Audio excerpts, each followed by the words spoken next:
an unlikely stirrer of controversy. He's got a CV that many would find envious, and now he's returned to his passion to light up Africa. This is the MoneyMakers. I'm Bruce Whitfield, and tonight I'm joined by Dr Reuel Khoza, chairman of the independent power producer Globeleq and the keynote speaker at the African Energy Indaba. You were on the board of Eskom a while back, weren't you? No, he was on the board of Eskom as chairman. Yeah. How long? Prior to the chairmanship, that was about 8.5 years. Yeah.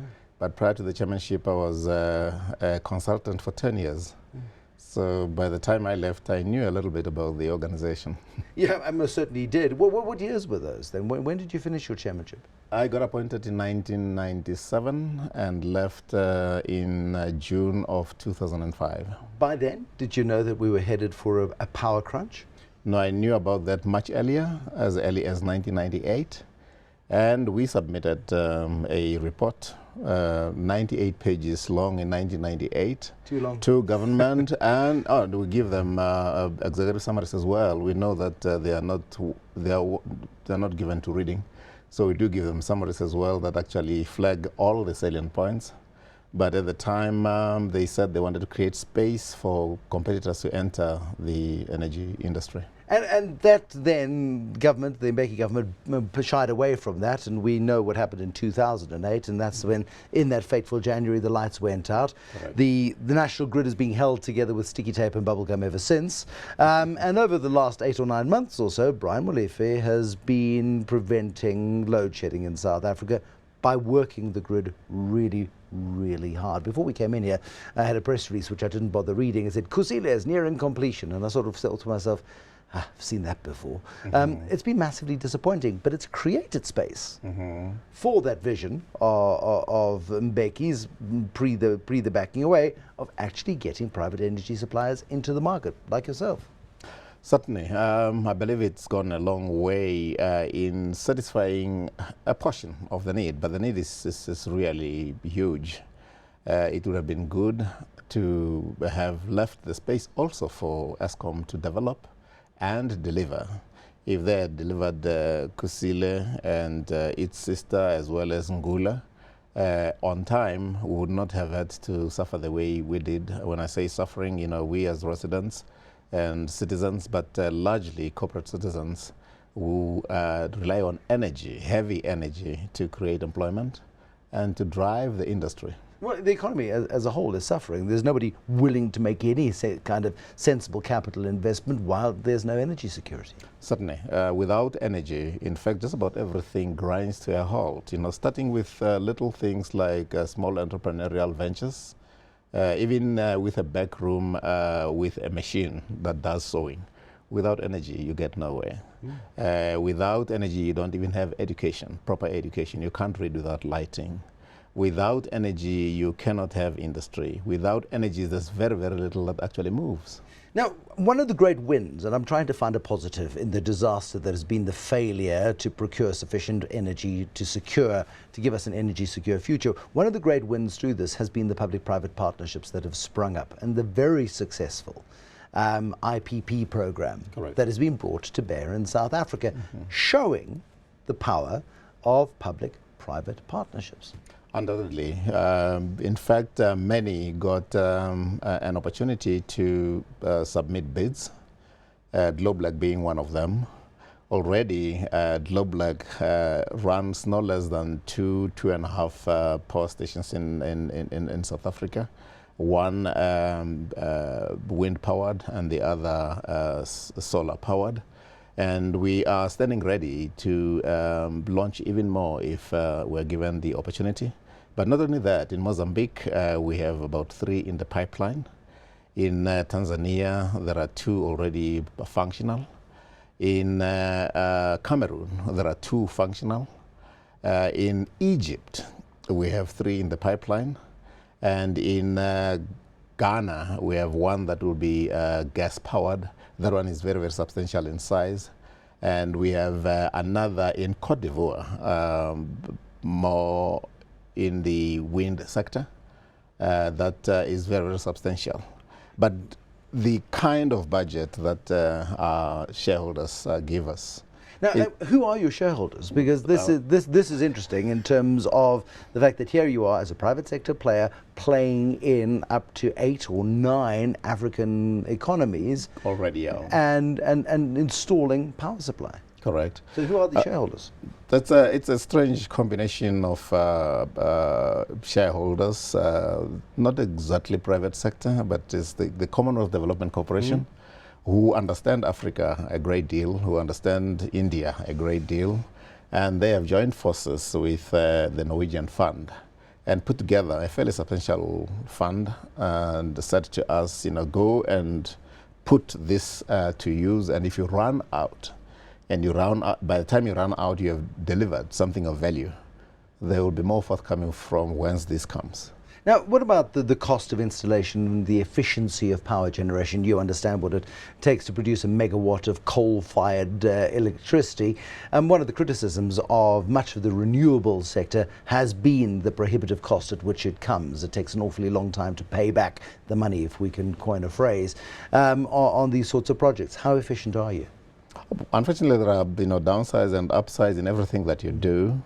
But if you install a wind-powered power station, you'll pay a little bit more to build.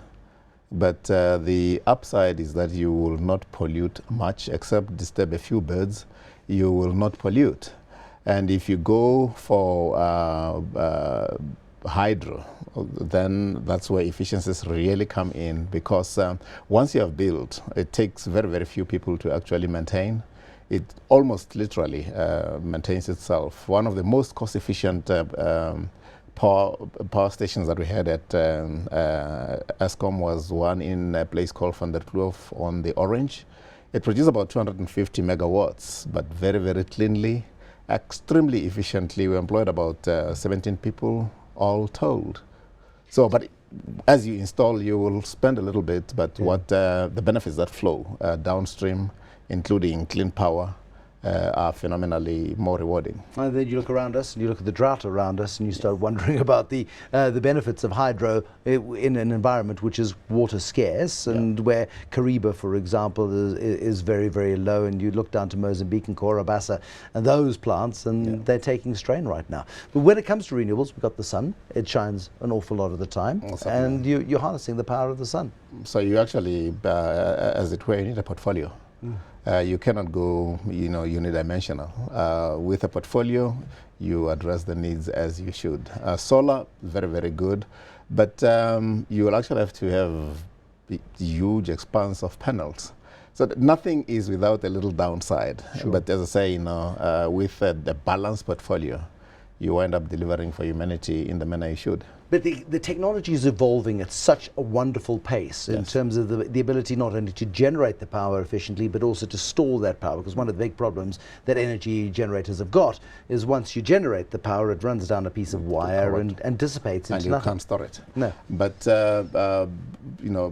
even at the time when I was still at Eskom, we were grappling with that, which is why solar-powered power stations were not just called solar, they were called solar photovoltaics. Yes. So you had to actually store also in some battery of sorts for the time when you might need it and you may not be in a position to generate, so that there's a measure of continuity. Have we as a country successfully dodged outright crisis in terms of energy? We've been teetering on the brink of crisis for so long, we've almost become used to it. But have we dodged a bullet, or could it still go horribly wrong? But it would be difficult to say we have fully dodged the bullet. It's a balancing act. We have had to supplement what it is we're producing with lots of diesel. Then diesel power is very, very expensive. But ultimately, when you have Medupi and you have Kusile burning, the amount of coal that you'll be burning, the downside there is that you are polluting Cham, and you'll have to burn that coal very, very efficiently. And even during my Eskom days, we were grappling with technologies to do with what they call desoxing. In other words, and a good analogy will be burning coal on in a coal stove. They were the so-called smokeless stoves. It was a technology at its most basic level. So I can imagine Medupi, I can imagine Kusile burning the coal efficiently, but you still pollute. Now, is our future inevitably nuclear? I mean, we know that the South African government is very keen on doing a nuclear deal. There are lots of proposals out in Davos. Tina Joemat-Pettersson was saying that we're not going to rush into this, but there is quite a hunger, one senses, politically anyway, for us to go nuclear. Yeah, there is a hunger, but I believe, like with all forms of hunger, you've got to be measured in satisfying such hungers. Because if you just go voraciously into that, the downside, goes proportionately up. My sense would be that having experimented successfully with nuclear at Globeleq, we should actually have that in our portfolio, but you should not go, bolas into that and talk the trillions that are being spoken about, because that gobbles up that which should actually be spent elsewhere in terms of budgetary prudence.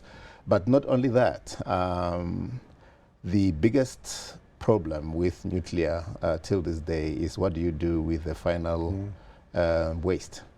You could say I'll bury it deep somewhere, but 5 generations from now, they won't thank us. They won't thank us at all.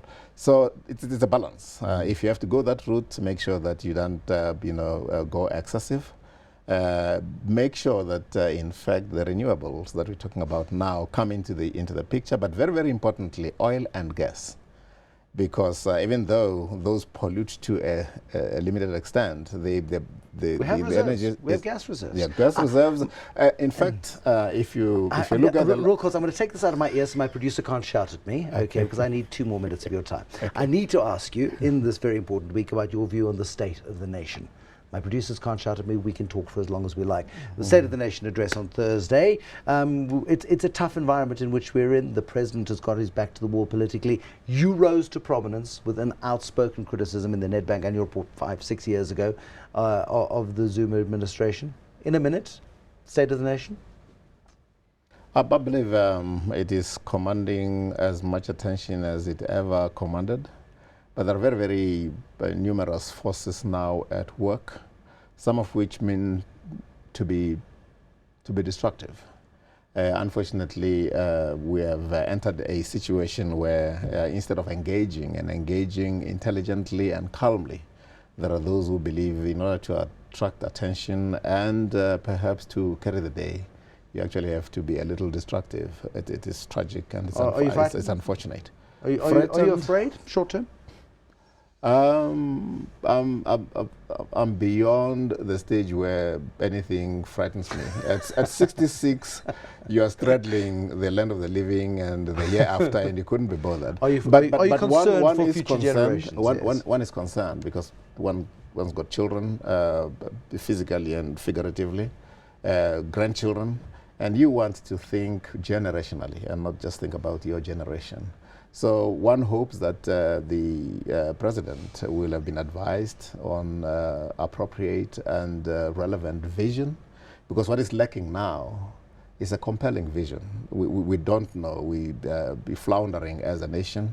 It's a compelling vision articulated in a manner that is compelling, as well as finding ways of marshalling the various disparate forces that even in the alliance, the historical alliance, the forces are now disparate.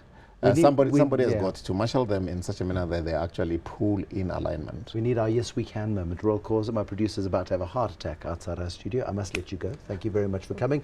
Dr. Reuel Khoza, chairman of the independent power producer Globeleq, doing great things across the African continent in at least 8 or 9 countries and looking for more opportunities with some very generous funders in the background, saying if you add value, we'll bring more money to this party. Watch the space. Thank you for watching. More Moneymakers and Power Generators tomorrow. Till then, bye-bye.